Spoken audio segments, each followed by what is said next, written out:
사건 사고입니다. 시민들이 무언가에 놀라 황급히 뛰어갑니다. 어제 서울 관악구의 한 식당과 버스 정류장에서 거리를 돌아다니다 시민들에게 흉기를 휘두르고 알몸 상태로 도주한 20대 남성 때문인데요.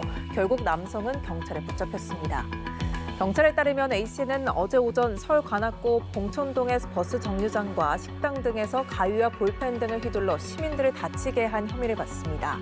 이 범행으로 행인 4명이 경상을 입었고 일부는 병원에서 치료를 받고 있는데요. A씨는 범행 후 옷을 벗고 나체로 달아났다가 경찰에 체포됐으며 음주나 마약 정황은 발견되지 않은 것으로 파악됐습니다. 경찰은 구체적인 범행 동기를 조사하고 있습니다. 한편 어제 대구에서는 60대 여성이 몰던 승용차가 식당으로 돌진하는 사고가 발생했습니다. 식당 내부에 있는 이 흰색 차량인데요. 식당으로 돌진할 당시 그 충격으로 유리와 차량 파편들은 사방으로 튀었고 가게 내부도 예외는 아니었습니다. 어제 오후 발생한 이 사고로 어제 이 식당 안에 있던 손님 2명이 다쳐 병원에서 치료를 받고 있습니다.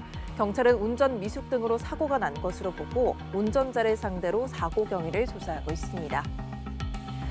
마지막 사고입니다. 최근 서울 도심 곳곳에서 대형 싱크홀 사고가 발생하면서 시민들의 불안감이 커지고 있죠.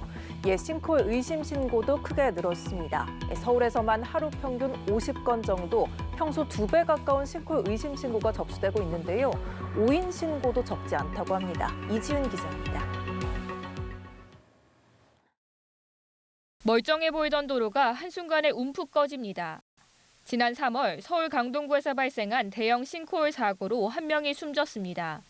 이후 마포구, 성북구 등 곳곳에서 싱크홀이 발생하자 시민들의 불안감도 높아졌습니다. 제가 집에 갈 때도 그렇고 이제 가는 게 좀 움푹 파여 있는 길이 몇 개 있어요. 한 번에 푹 꺼지는 게 아닐까 하는 좀 두려움이 있습니다. 아이를 키우는 부모의 걱정도 이만저만이 아닙니다. 애기들 등하원하는 길에 갑자기 싱크홀이 있거나 하면 저희가 너무 무섭기도 하고. 시민들의 불안은 신고로 이어졌습니다. 강동구 싱크홀 사고 이후 한 달여간 서울시에 접수된 싱크홀 관련 신고는 1,450여 건.